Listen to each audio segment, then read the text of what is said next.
আমন্ত্রণ ২৩ জনপদ লাইভে আপনাদের সঙ্গে আছি আমি অতসী সেন। ঢাকা বিশ্ববিদ্যালয়ের আবাসিক হল ও একাডেমিক ভবনের ছাত্র রাজনীতি নিয়ে বৈঠকে বসছে বিশ্ববিদ্যালয়ের প্রশাসন। এ বিষয়ে জানাতে সরাসরি যুক্ত হচ্ছেন আমাদের সহকর্মী ফাহিম ইউসুফ। আমরা যুক্ত হচ্ছি তার সাথে। ফাহিম, আপনি নিশ্চয়ই শুনতে পাচ্ছেন। ফাহিম, বৈঠক শুরু হয়েছে কিনা এবং রাতের আন্দোলনের প্রেক্ষিতে কি বলছে প্রশাসন আমাদের জানাবেন। গতকাল রাতে কিন্তু ঢাকা বিশ্ববিদ্যালয়ের সাধারণ শিক্ষার্থীরা বিভিন্ন ব্যানারে বিভিন্ন হলে কিন্তু তারা বিক্ষোভে উত্তাল করে তোলে ঢাকা বিশ্ববিদ্যালয়ের যে চারপাশ সেটি।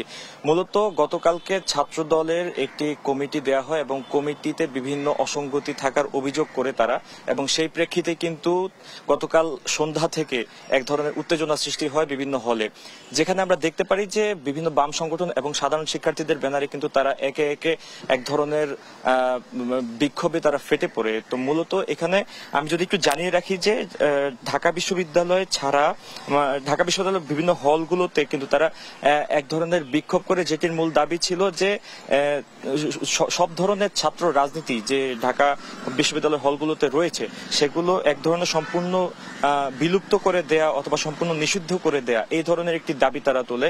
সেই প্রেক্ষিতে কিন্তু গতকাল রাতে অনেক ছাত্রনেতা সেখানে বলেন যে কোন ধরনের ছাত্র রাজনীতির যেমনটা প্রাইভেট ইউনিভার্সিটিগুলোতে বর্তমানে দেখা যায় তেমন ভাবে তারা চান যে সমস্ত রাজনীতি যাতে এখান থেকে নিষিদ্ধ করা হয়, এবং ছাত্র রাজনীতি নিষিদ্ধের মূল যে কারণ সেটি হিসেবে সাধারণ শিক্ষার্থীরা উল্লেখ করেন যে গণরুম গেস্ট রুমের যে কালচার সেটির পাশাপাশি যে গণরুমগুলোতে সিট নিয়ে যে এক ধরনের রাজনীতি, যে রাজনৈতিক দলের পদে থাকা ব্যক্তিদের সঙ্গে যোগাযোগ করলে দ্রুত সিট পাওয়া যায়, এই ধরনের অভিযোগগুলো তারা মূলত তোলেন। এবং সেই প্রেক্ষিতে কিন্তু তাদের আন্দোলনের মুখে পড়ে ঢাকা বিশ্ববিদ্যালয়ের প্রশাসন কিন্তু গতকাল রাতে এক ধরনের ঘোষণা দেয় যে সকল যে ছাত্র রাজনীতি রয়েছে সেগুলো তারা নিষিদ্ধ ঘোষণা দেয়, যেটি গত বছরের জুলাইয়ে 17 তারিখে ঘোষণাটি দেয়া হয়েছিল। তো তার প্রেক্ষিতেই কিন্তু সেই যে ঘোষণা সেটিকে তারা বহাল রাখবে বলছে,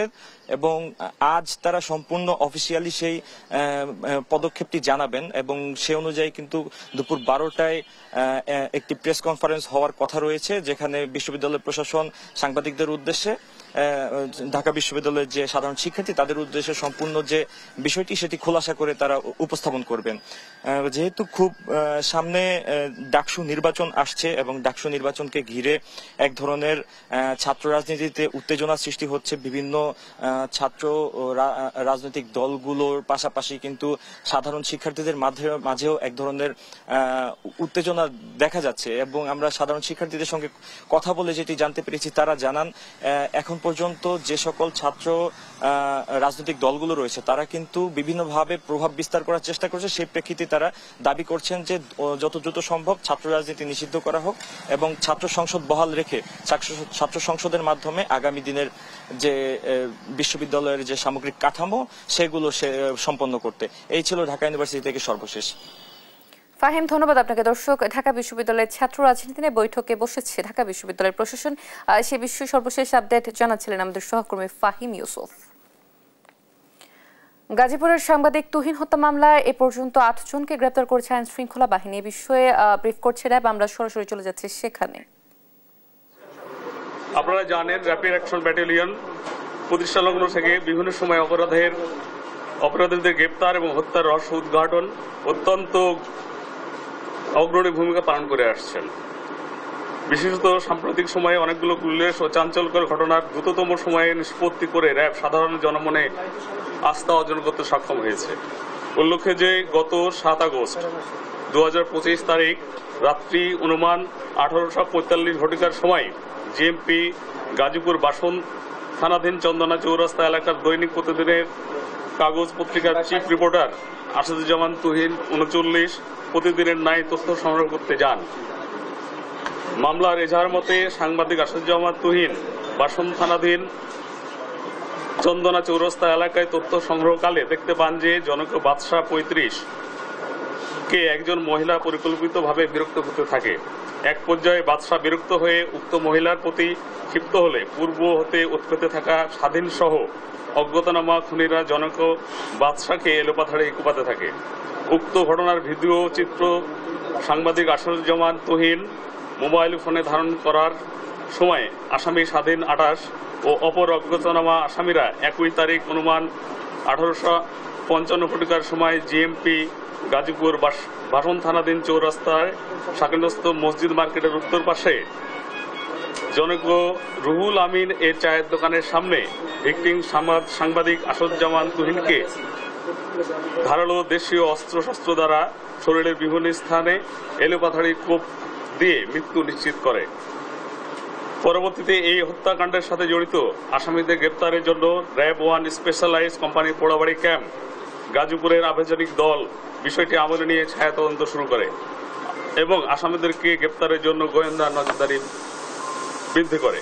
গত 8 আগস্ট 2025 তারিখ আনুমানিক 20:50 ঘটিকার সময় র্যাব 1 সিপিএসি এর আভিযানিক দল বিশ্বস্ত সোর্স সিসিটিভি ফুটেজ এবং 28 পিতা মোহাম্মদ নূর মোহাম্মদ, মাতা মোহাম্মদ সেলিনা বেগম, সোনাহারা থানা, ফরিদপুর জেলা, পাবনা, জিএমপি গাজীপুর সদর থানাধীন শিববাড়ি মোড় এলাকায় অবস্থান করছে। উক্ত সংবাদের ভিত্তিতে র্যাব 1 সিপিএসসি গাজীপুরের আভিযানিক দল সঙ্গীয় অফিসার ও ফোর্সের সহায়তায় জিএমপি গাজীপুর সদর থানাধীন শিববাড়ি মোড় এলাকার অভিযান চালিয়ে আসামি স্বাধীনকে গত 8 আগস্ট 25 তারিখ 2025 রাত্রে গ্রেপ্তার করতে সক্ষম হয়। স্বাধীনকে জিজ্ঞাসাবাদে উক্ত হত্যাকাণ্ডের ঘটনার সাথে জড়িত থাকার কথা সে স্বীকার করেছে। ধন্যবাদ সবাইকে। কেন এই হত্যাকাণ্ড যদি একটু বলতেন? তুহিনের সাথে কি স্বাধীন কোনো পূর্ব শত্রুতা ছিল কিনা? তুহিন তার জিজ্ঞাসাবাদে যতটুকু বলেছে, তুহিন স্বাধীন সেটা গ্রুপের সাথে জড়িত, সেই গ্রুপের অন্যান্য মেম্বারদের সহায়তায় সে এখানে গিয়েছে এবং সেই আপনারা ভিডিও যে দেখেছেন সে তার প্রকাশ্য অবস্থানটা আপনারা নিজেরাই দেখেছেন। আপনাদের সোর্স, আমাদের সোর্স সবাই এটা নিশ্চিত করেছেন। কেন হত্যা করেছে এটা কি বলেছে কিছু বাকি? কেন হত্যা করছে এজাহারে যতটুকু আমরা পেয়েছি, এখন আসামিরা নিজেদেরকে পার পাওয়ার জন্য অনেক কথাই বলবে, এটা তদন্ত সাপেক্ষ বিষয় এবং তদন্তের সাথে আমরা মনে হয় একটু সময় নিয়ে আপনাদেরকে কোনো আসামির সে নিজের কোনো মতবাদ এটার সাথে জড়িত থাকার কথা না। এটাও একটা গোপনীয় বিষয়, কিন্তু তদন্ত এখনো চলমান রয়েছে। আমার মনে হয় যে যথাসময়ে এগুলো সব জানা যাবে। স্বাধীন কি পেশাদার ছিনতাইকারী চক্রের সদস্য কিনা? সাংবাদিক তুহিন হত্যাকাণ্ড নিয়ে ব্রিফ করছিলেন র্যাব। নাটোরের স্থানীয় সরকার বিভাগের বিভিন্ন প্রকল্প উদ্বোধন করতে আসছেন স্থানীয় সরকার উপদেষ্টা আসিফ মাহমুদ সজীব ভুঁইয়া। এ নিয়ে আরো জানাতে যুক্ত হচ্ছেন সহকর্মী মামুন খান। আমরা যুক্ত হচ্ছি তার সাথে। মামুন, আপনি নিশ্চয়ই আমাকে শুনতে পাচ্ছেন। মামুন, এই আয়োজনকে ঘিরে কি ধরনের প্রস্তুতি নেওয়া হয়েছে আমাদের জানাবেন। জি, ধন্যবাদ অতসী। আমরা এখন দাঁড়িয়ে রয়েছি নাটোর জেলা পরিষদে। আজকে কিন্তু নাটোরের এসেছেন ক্রীড়া উপদেষ্টা আসিফ মাহমুদ সজীব ভুঁইয়া। তিনি কিন্তু ইতিমধ্যেই নাটোরের যে মিনি স্টেডিয়াম রয়েছে সেটি কিন্তু তিনি উদ্বোধন করেছেন এবং তার সাথে ভার্চুয়ালি আরো 13টি স্টেডিয়াম কিন্তু তিনি উদ্বোধন করেছেন এবং তিনি এখন এখানে আলোচনায় এসেছেন এবং তিনি কিন্তু এখন বৈষম্য বৃদ্ধি থেকে শুরু করে যারা এখানে স্থানীয় নাগরিকরা রয়েছেন তাদের সাথে কিন্তু তিনি এখানে আলোচনা করছেন এবং আমরা আরো একটু কাছ থেকে দেখানোর চেষ্টা করছি যে তিনি কিন্তু এখন আলোচনা করছেন এবং বৈষম্য বৃদ্ধি যারা এবং ক্রীড়া সংস্থা যারা রয়েছেন তাদের সাথে কিন্তু তিনি কথা বলছেন এবং তাদের মতামতগুলো শুনছেন এবং তার আজকে দিনের প্রথম কর্মসূচিতে তিনি যে 10:30 তিনি কিন্তু আজকে স্টেডিয়ামের যে স্টেডিয়ামগুলো রয়েছে সেগুলো উদ্বোধন করেছেন এবং এখন কিন্তু তার এই জেলা পরিষদের আলোচনা চলছে। তারপরে কিন্তু তার একটার সময় নাটোর সার্কিট হাউসে এলজিডি বাস্তবায়িত বিভিন্ন প্রকল্পের ভার্চুয়ালি উদ্বোধন করবেন। অনুষ্ঠানগুলি জেলা প্রশাসন এবং বৈষম্য বিরোধী ছাত্র পুলিশ প্রশাসন সার্বিকভাবে এটা কাজ করছেন এবং তারা কিন্তু এই প্রোগ্রামগুলোতে সার্বিক নিরাপত্তার জন্য সকলকে প্রশাসনের পক্ষ থেকে কিন্তু সার্বিক নিরাপত্তা জোরদার করেছেন এবং আমরা যদি আরো একটু কাছ থেকে দেখানোর চেষ্টা করি যে বৈষম্য বিরোধী রয়েছেন এখানে অবস্থান করছেন এবং মিমকো আমরা একটু সামনে যাওয়ার চেষ্টা করছি এবং কিছুক্ষণের মধ্যেই কিন্তু তিনি এইখান থেকে নাটোর সার্কিট হাউসে যাবেন এবং এলজিডির যে কার্যগুলো রয়েছে সেগুলো আমরা একটু কথা বলবো আমরা একটু কথা বলবো যে বৈষম্যবিরোধীর যিনি অন্যতম নেতা ছিলেন এবং যিনি এই নাটোর জেলা ক্রীড়া সংস্থার ছাত্রের প্রতিনিধি রয়েছেন। আচ্ছা, কি কি প্রোগ্রাম রয়েছে আপনাদের? আচ্ছা, আজকে আমাদের আসিফ মাহমুদ সজীব ভুঁইয়া আমাদের উপদেষ্টা মহোদয়, তিনি একই সাথে 14টা উপজেলা মিনি স্টেডিয়াম উদ্বোধন করবেন। সেই খাতে স্থানীয় সরকারেরও যে প্রতিনিধি আমাদের যেগুলো কাজ অন্যান্য যে কার্যক্রম আছে সেগুলো উদ্বোধন করার জন্য এখানে এসেছেন এবং তিনি নাটোরের সার্বিক পরিস্থিতি এবং ক্রীড়া মান কীভাবে উন্নয়ন করা যায় সেদিকে এসেছেন। আমাদের নাটোরবাসী চাওয়া নাটোর একটা সুন্দর খেলার পরিবেশ তৈরি হোক, ফ্লাড লাইট শুরু থেকে শুরু করে মাঠ সংস্কার এবং তাদের রাস্তাগুলো যেন সম্পূর্ণ হয় সেই আশা আমি ব্যক্ত করছি। ধন্যবাদ। আমরা শুনছিলাম যে যিনি নাটোরের বৈষম্যবিরোধীর অন্যতম নেতা ছিলেন, এখন সাবেক নেতা, কিন্তু যে এই কিছুদিন আগেই কিন্তু নাটোর জেলা ক্রীড়া সংস্থার কমিটি অনুমোদন করেন, সেখানকার ছাত্র বিষয়ক তিনি সদস্য হন। তার সাথে কথা বলছিলাম। নাটোর থেকে সর্বশেষ জানাচ্ছিলাম, চলে যাচ্ছি স্টুডিওতে। মামুন, ধন্যবাদ আপনাকে। দর্শক, নাটোরের স্থানীয় সরকারের বিভিন্ন প্রকল্প উদ্বোধন করতে সেখানে উপস্থিত হয়েছেন স্থানীয় সরকার উপদেষ্টা আসিফ মাহমুদ সজীব ভুঁইয়া। সে বিষয়ে সর্বশেষ তথ্য জানাচ্ছিলেন আমাদের সহকর্মী। মুন্সিগঞ্জে আবারও ঊর্ধ্বমুখী নিত্যপণ্যের বাজার, বিশেষ করে চাল, ডাল, তেল ও সবজির দাম বেড়েছে অনেকটা। এ বিষয়ে আরো জানাতে সরাসরি যুক্ত হচ্ছেন আমাদের সহকর্মী সুমিত সরকার। সুমন, আমরা যুক্ত হচ্ছি তার সাথে। সুমন, বাজারে কোন কোন নিত্যপণ্যের দাম বেশি বেড়েছে এবং বাজার দর নিয়ে কি বলছেন ক্রেতা বিক্রেতারা, আমাদের জানাবেন। অথচ আপনি যেমনটি বলছিলেন, মুন্সিগঞ্জের বাজারগুলিতে কিন্তু গত কয়েকদিনের তুলনায় কিছু পণ্যের দাম কিন্তু আসলে বৃদ্ধি হয়েছে বলে আমরা এখানে বাজারগুলি দেখেছি। এখানে কিন্তু পেঁয়াজ কিন্তু 50 টাকা বিক্রি হলে এখন বিক্রি হচ্ছে 20 টাকা বেশি ধরে 70 টাকায়। এখানে কিন্তু আদার ঝাঁজ কিন্তু অনেক বেশি। যেই আদা বিক্রি হয়েছে 150 টাকায়, সেই আদা কিন্তু এখন আজকের বাজারে কিন্তু 90 টাকা বেড়ে 240 টাকা কিন্তু বিক্রি হচ্ছে। এছাড়া কিন্তু আটা 5 টাকা করে বৃদ্ধি হয়েছে। এছাড়া কিন্তু অন্যান্য যেই নিত্য প্রয়োজনীয় রয়েছে সেই দাম কিন্তু কিছুটা স্বাভাবিক রয়েছে বলে এখানে আমরা আসলে সকালে দুপুরে জানতে পেরেছি। তো এখানে কিন্তু আসলে ক্রেতারা কিন্তু বলছেন যে আসলে দিন দিন কিন্তু দ্রব্যমূল্যের দাম বৃদ্ধি পাচ্ছেন, সেই কারণে কিন্তু আসলে তারা কিন্তু বাজার করতে আসলে তাদের হিমশিম খেতে হচ্ছে বলে আমাদের এখানকার ক্রেতারা জানিয়েছেন। তো আমি এখন এইখানকার এক বিক্রেতার সাথে কথা বলবো। আপনি একটু জানাবেন যে আসলে দাম কি কি বৃদ্ধি পেয়েছে এবং কেন বৃদ্ধি পেয়েছে, যদি একটু বলতেন। এখানে আসলে দাম কেন বৃদ্ধি পাইছে সেটা আমরা বলতে পারবো না। আমরা শুধু খালি পাইকারি বাজার থেকে যখন আনি তখন দেখি যখন বাজারের মানে মূল্যটা বৃদ্ধি হয় তখন আমরা একটু বাড়িয়ে বিক্রি করি এই বাজার অনুসারে। তো কি কারণটা আমি বলতে পারবো না। তো বাড়ছে, এর মধ্যে পেঁয়াজের দাম বাড়ছে, আদার দাম বাড়ছে, মুসুর ডাল চিকুনটার দাম বাড়ছে অনেকটাই। আর হচ্ছে আদা, পেঁয়াজ, মুসুর ডাল, আটার দাম বাড়ছে। ঠিক আছে, আটার দাম কেজিতে 5 টাকা বাড়ছে। মুসুর ডাল চিকুনটার দাম কেজিতে বাড়ছে আপনার অনেক বাড়ছে। 30 টাকার ডাল 160 টাকা হয়েছে, 30 টাকা বাড়ছে কেজিতে মুসুর ডালটা চিকুনটা। আর আদাটা আপনার 150 টাকা 140 টাকা ছিল, ওইটা এখন 240 টাকা, অর্থাৎ কেজিতে 90 থেকে 100 টাকা বাড়ছে। আর পেঁয়াজটা 50 টাকা ছিল, 50 থেকে বেড়ে এখন 70 থেকে 75 হয়েছে।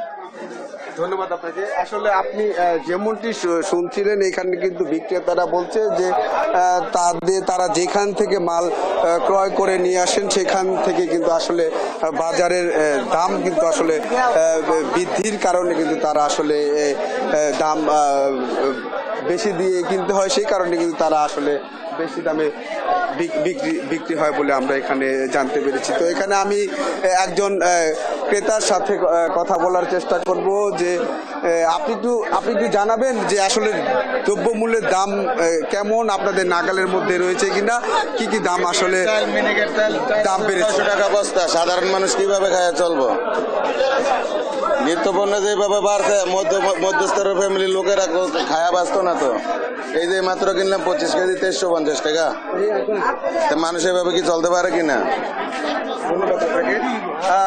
অতসী, আপনি যেমনটি শুনছিলেন এখানকার ক্রেতারা কিন্তু বলছেন যে দিন দিন কিন্তু দ্রব্যমূল্যের দাম বেড়েই চলেছে, এইভাবে বেড়ে চললে কিন্তু আসলে তাদের ক্রয় সীমানার বাইরে চলে যাচ্ছে বলে আমাদের এখানকার ক্রেতারা জানিয়েছেন। তো এই ছিল আমার কাছে মুন্সিগঞ্জের বাজার থেকে নিত্যপণ্যের সব শেষ খবর। আমরা এখন চলে যাবো স্টুডিওতে অতসীর কাছে। অতসী। সুমন, ধন্যবাদ আপনাকে। দর্শক, মুন্সিগঞ্জের নিত্যপণ্যের বাজারের বাজার দর পরিস্থিতি জানাচ্ছিলেন আমাদের সহকর্মী। জয়পুরহাট পৌরসভায় রাস্তার পাশে অপরিকল্পিত ময়লার ভাগাড় সরিয়ে পার্ক করার ঘোষণায় খুশি শহরবাসী। এই নিয়ে আরো জানবো আমরা। এই নিয়ে আরো জানাতে যুক্ত হচ্ছেন আমাদের সহকর্মী রেজাউল করিম রেজা। আমরা যুক্ত হচ্ছি। রেজা, প্রস্তাবিত পার্ক নিয়ে শহরবাসীর প্রতিক্রিয়া কি, তারা আসলে কি বলছেন, সবকিছু আমাদের জানাবেন। ধন্যবাদ অতসী। আমি এখন দাঁড়িয়ে আছি জয়পুরহাটের পৌরসভার অত্যন্ত গুরুত্বপূর্ণ একটি রোডে। এই রোডটি হচ্ছে জয়পুরহাটের 2 নম্বর ওয়ার্ডে খঞ্জনপুর এলাকায়। এই একটা বিষয় জানিয়ে রাখি, এই রোডটি যে আমাদের এই বাইপাস হিসাবে জয়পুরহাটের যে পাহাড়পুর, নওগাঁ, রাজশাহী, চাঁপাইনবাবগঞ্জকে এই রোড দিয়ে যাওয়া আসা করে বিভিন্ন ভারী যানবাহন সহ সব ধরনের যানবাহন। একটা বিষয় জানিয়ে রাখি, 2006 থেকে 7 সালের দিকে এখানে কিন্তু জয়পুরহাট পৌরসভার অধীনে এই রাস্তার পাশে এখানে ময়লার ভাগাড় কিন্তু তৈরি করা হয়েছিল। এই ময়লার ভাগাড়টি কিন্তু একেবারে সাধারণ মানুষের গলার কাটা হয়ে দাঁড়িয়েছিল রাস্তার পাশে। জয়পুরহাট জেলা শহরের যে যত রকমের ময়লা এবং বর্জ্য, অর্থাৎ ক্লিনিক হাসপাতালের বর্জ্য সহ, বাসাবাড়ির বর্জ্য সহ এই বর্জ্যগুলো কিন্তু এখানে ফেলানো হতো। এবং এখানে কিন্তু আশপাশে চতুর্দিকে কিন্তু চারিদিকে এখানে কিন্তু বসত বাড়ি ছিল এবং বসত বাড়িতে তারা কিন্তু জনজীবন তাদের অতিষ্ঠ হয়ে গিয়েছিল। তো একটা পর্যায়ে যে এখানে নতুন যে সরকার এসেছে, সরকার এসে জনগণের পক্ষ থেকে কিছু অভিযোগ আগেও দেওয়া ছিল, কিন্তু আগের সরকারের প্রতিনিধিরা কিন্তু সেটা আমলে নেননি। তো এই সরকারের যে প্রশাসক সবুর আলী সহ যে পৌরসভা কর্তৃপক্ষ আছেন, এই পৌরসভা কর্তৃপক্ষ যে আমলে নিয়ে মোটামুটি এখানে কিন্তু উদ্যোগ নিয়েছে যে পৌরসভার পার্ক হিসাবে এটা কালকে ভিত্তি স্থাপন করেছেন, অর্থাৎ সাইনবোর্ড দিয়েছেন। এখন তাদের প্রজেক্ট থেকে এই পার্কটি করা হবে। এই পার্কের আয়তন প্রায় 9 বিঘা এবং পর্যায়ক্রমে তারা আশপাশে জমি আছে, এই জমিগুলো তারা অধিগ্রহণ করার চিন্তা ভাবনাও করছে। আপনাকে একটা বিষয় জানিয়ে রাখি, জয়পুরহাটে কোনো পার্ক বা বিনোদন কেন্দ্র নেই সরকারি ভাবে। আমি এখানকার পৌরসভার টিম, আপনারা দেখছেন যে পৌরসভার টিম এখানে পরিদর্শন করছেন এবং কাজ চলছে। তো এখানকার প্রকৌশলী মিজানুর রহমানের সাথে আমি কথা বলে জানতে চাইবো যে আপনাদের কতদিনের মধ্যে এই জয়পুরহাটের এই পৌর পার্কটি বাস্তবায়ন হবে? ধন্যবাদ আপনাকে। আমাদের জয়পুরহাট পৌরসভায় গত 2 মাস আগে আমাদের একটা নাগরিক সভা অনুষ্ঠিত হয়, যে সভার সভাপতি ছিলেন মাননীয় জেলা প্রশাসক মহোদয়। তো নাগরিক বিন্দু এবং সুশীল সমাজ এবং জয়পুরহাটবাসীর একটা চাওয়া ছিল যে জয়পুরহাটে একটা সুশৃঙ্খল একটা পার্ক প্রয়োজন। তো ডিসি স্যারের সেই সভাপতিতে সেই ডিসি স্যার সাথে সাথে আমাদের পৌর প্রশাসক স্যারকে বলেন যে জয়পুরহাট পৌরসভায় একটা পার্ক করা যায় কিনা বা পার্কের কোনো জায়গা পাওয়া যায় কিনা। তো সেই আলোকে আমাদের খঞ্জনপুরে এই স্যানিটারি ল্যান্ডফিল্ডে পরিবেশের ক্ষতিকারের জন্য অনেক জনগণ আবেদন করে এবং সেই আবেদনের পরিপ্রেক্ষিতে আমরা এই পুরনো স্যানিটারি ল্যান্ডফিল্ডকে আমরা প্রাথমিক পর্যায়ে 2টা ধাপে কাজ শুরু করছি। প্রথমেই আমরা এই ল্যান্ডফিল্ডের মাটি লেভেলিং ড্রেসিং এর কাজ করব। দ্বিতীয়তে আমাদের যে 2.9 একর জায়গা রয়েছে, এই 2.9 একর জায়গা আমাদের বাউন্ডারি বা তার কাটার মাধ্যমে সংরক্ষিত করব। আর আমরা তারপরে আমাদের এই ধন্যবাদ। আমি একটু ছোট্ট করে জানতে চাই, আপনার তো এলাকাবাসী। হ্যাঁ, আমি এলাকাবাসী। আমরা খুব দুর্গন্ধতে আমরা ছিলাম, আমরা এখানে খুব কষ্টে বসবাস করছি। তাই এখন আল্লাহর রহমতে এখানে পরিষ্কার করতেছে। আমরা এখন আল্লাহর রহমতে আমরা খুব খুশি পৌরসভার উপরে পৌরসভাবাসী খুব ধন্যবাদ। ধন্যবাদ। তো একটা বিষয় জানিয়ে রাখি, আপনি দেখছেন যে এখানে পৌরসভা কর্তৃপক্ষের তার প্রতিনিধিরা আসছেন এবং এখানে মোটামুটি তারা পরিদর্শন করছেন এবং দ্রুত সময়ের মধ্যে তারা করবেন একটি প্রজেক্ট থেকে। তো সর্বোপরি বলা যায় যে পৌর কর্তৃপক্ষ এরকম উদ্যোগ নেওয়াকে সাধুবাদ জানিয়েছে। এই ছিল আমার জয়পুরহাট থেকে এই ময়লার ভাগাড় থেকে সর্বশেষ অতসী। ধন্যবাদ আপনাকে। দর্শক, জয়পুরহাটে ময়লার ভাগাড় সরিয়ে পার্ক করায় খুশি শহরবাসী, সে বিষয়ে জানাচ্ছিলেন আমাদের সহকর্মী রেজা। গাজীপুরের সাংবাদিক তুহিন হত্যার প্রতিবাদে নওগাঁ ও কুষ্টিয়ায় অনুষ্ঠিত হচ্ছে প্রতিবাদ কর্মসূচি ও মানববন্ধন।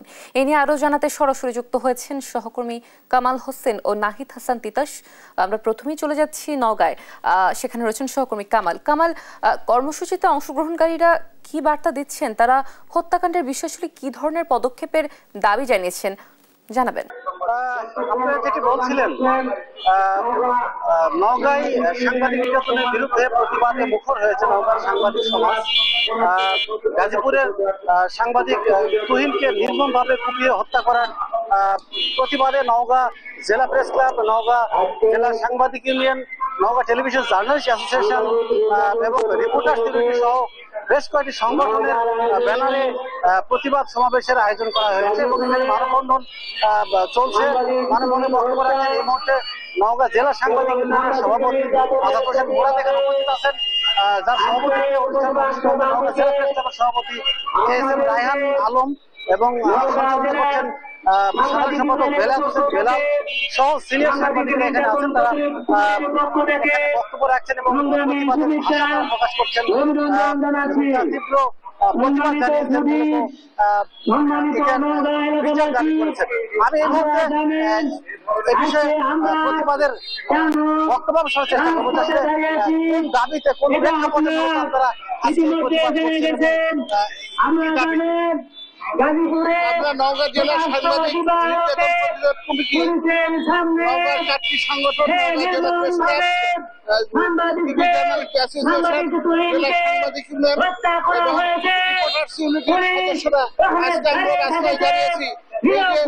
আমাদের সাংবাদিক তুহিন হত্যাকে চাঁদাবাজি করতে গিয়ে তাদের ভিডিও ফুটেজ সংগ্রহ করার ফলে তার দায়িত্ব পালন করার সময় তাকে নির্মমভাবে হত্যা করেছেন। আমরা তীব্র প্রতিবাদ জানাই এবং নিন্দা জানাই। সেই সাথে যারা এই হত্যা করেছে হত্যাকারীদের দৃষ্টান্তমূলক শাস্তির দাবি জানাই। আমরা শুনছিলাম নওগাঁ জেলা প্রেস ক্লাবের সভাপতি এস.এম. রায়হান আলম। নওগাঁর মোটামুটি এমন কিছু দাবি আমরা সরাসরি চলে যাচ্ছি কুষ্টিয়ার সহকর্মী তিতাসের কাছে। তিতাস, আপনি জানাবেন সেখানকার সর্বশেষ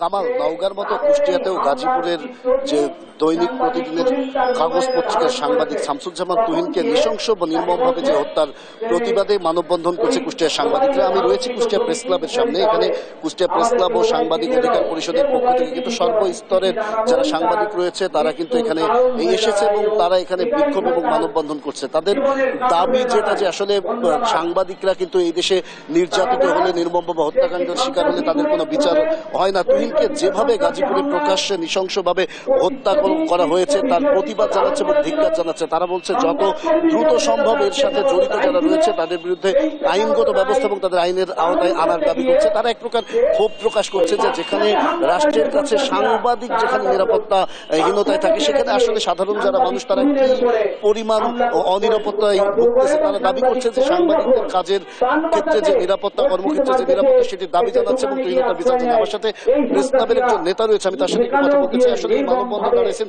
তুহিন হত্যার বিচারে কি দাবি করছেন? কুষ্টিয়া প্রেস ক্লাব আয়োজিত আজকের এই মানববন্ধন এবং আমাদেরই ভাই গাজীপুর চন্দনা মোড়ে যে নৃশংস হত্যা হয়েছে আসাদুজ্জামান তুহিন, আমরা তার হত্যার বিচারের দাবিতে আমরা আজকে এই পথে রাস্তায় নেমেছি। কুষ্টিয়া প্রেস ক্লাবের সকল সাংবাদিক, কুষ্টিয়া সাংবাদিক অঙ্গন, আমরা এই মানববন্ধন থেকে আমরা জোরালোভাবে আমরা সরকারের প্রতি বিনীত অনুরোধ জানাচ্ছি যে অতি দ্রুত এই সন্ত্রাসীদের বিচারের দাবিতে আমরা আজকে যে মানববন্ধন করছি এবং অতি দ্রুত তাদেরকে আইনের আওতায় এনে সর্বোচ্চ শাস্তি দিতে হবে। যেমনটি শুনছিলেন আসলে সাংবাদিক নেতারা যেটি বলতে চাচ্ছে যে তুহিন হত্যাকাণ্ডের সাথে জড়িত বা এর পিছনে যারা মাস্টার মাইন্ড রয়েছে, এটি চাঁদাবাজি সংক্রান্ত না নারী ঘটিত সংক্রান্ত যেটাই হোক না কেন, এই যে যারা এর সাথে জড়িত তাদেরকে দ্রুত সময়ের মধ্যে আইনের আওতায় এনে দৃষ্টান্তমূলক শাস্তির দাবি জানাচ্ছে। আসলে তুহিনকে যেভাবে প্রকাশ্য নৃশংসভাবে হত্যা করা হয়েছিল এবং হত্যাকারীরা যেভাবে চাপাতি নিয়ে উল্লাস করছিল, সেই উল্লাস দেখে মনে হয় যে আসলে সাংবাদিকদের উপরে এক প্রকার যারা চাঁদাবাজ রয়েছে, যারা অশান্তিকারী রয়েছে, যারা হত্যাকারী রয়েছে, তারা কিন্তু টার্গেট করেছে সাংবাদিকদের। তারা এখান থেকে সাংবাদিক নেতারা দাবি করছেন আসলে এই যদি সাংবাদিকদের নিরাপত্তা না দেওয়া যায় তাহলে কিন্তু দেশে নৈরাজ্য আরো বাড়বে। এই ছিল কুষ্টিয়া থেকে আমার কাছে তুহিন হত্যার প্রতিবাদে সাংবাদিকদের মানববন্ধন থেকে সর্বশেষ খবর। অতসী। তিতাস, ধন্যবাদ আপনাকে। দর্শক, সাংবাদিক তুহিন হত্যার প্রতিবাদ জানাচ্ছিলেন নওগাঁ ও কুষ্টিয়াতে, সেখান থেকে সরাসরি যুক্ত ছিলেন আমাদের সহকর্মীরা।